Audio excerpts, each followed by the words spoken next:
আসসালামু আলাইকুম ওয়া রাহমাতুল্লাহ। ইসলামী আন্দোলন কর্তৃক জাতীয় সেমিনার আয়োজন করা হয়েছে। সব ঘরানার উলামায়ে কেরাম সেখানে মোটামুটি উপস্থিত ছিলেন। জাতীয় সেমিনারের প্রধান ইস্যু ছিল সারা দেশে এনজিওদের অপতৎপরতা, ধর্মবিরোধী, রাষ্ট্রবিরোধী যে চক্রান্ত, যে নীল নকশা তৈরি করে তারা এগুচ্ছে এবং অনেক অংশেই তারা সফলতার সাথে পা বাড়াচ্ছে। এ ব্যাপারে জাতিকে হুঁশিয়ারি করা, জাতিকে সতর্ক করা, ঈমান আমল কিভাবে তাদের থেকে রক্ষা পাওয়া যায়, সর্বোপরি দেশ কিভাবে তাদের কাছ থেকে হেফাজতে থাকে, এই বিষয়ে জাতিকে সতর্ক করার ব্যাপারে জাতীয় সেমিনার অনুষ্ঠান হয়েছে। সেই অনুষ্ঠানে বক্তারা তাদের মতো করে বক্তব্য দিয়েছেন। প্রত্যেকেরই বক্তব্য গুরুত্বপূর্ণ ছিল। গতকালকে আমি একজনের বক্তব্য দেখলাম, সে বক্তব্য থেকে আমি আমার কানকে, আমার চোখকে সরাতে পারিনি। দর্শক, আমি আমার কানকে বিশ্বাস করাতে পারিনি, আমার শরীরের পশমগুলো দাঁড়িয়ে গেছে।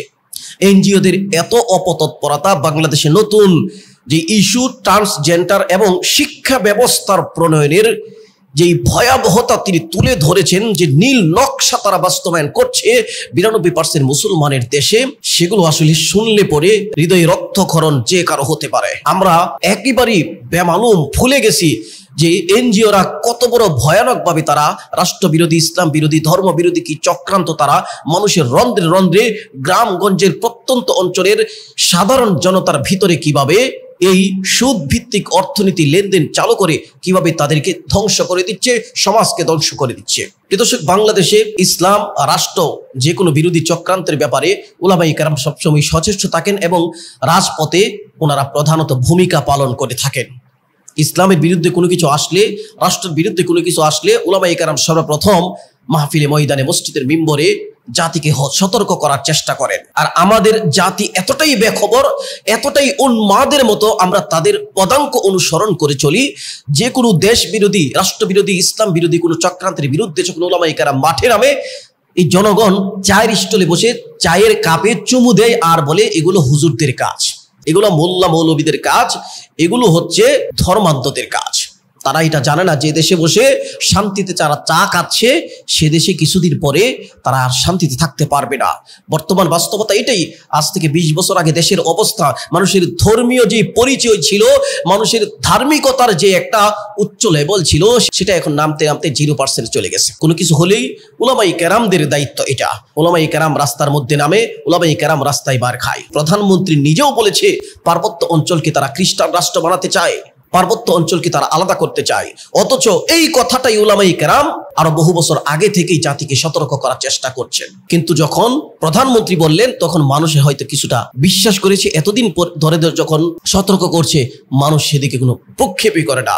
আর বর্তমান আধুনিক যুব সমাজের কথা বলতে গেলে আর কি বলবো, দুঃখে আর কোনো মুখ দিয়ে কথা বের হয় না। তারা মনে করে আলেম মানে তাদের আধুনিকতার অন্তরায়। তারা মনে করে ইসলাম এবং উলামায়ে কেরাম যেন তাদের সভ্যতার অন্তরায়। তারা মনে করে উলামায়ে কেরাম হচ্ছে উন্নতির, অগ্রগতির বাধা।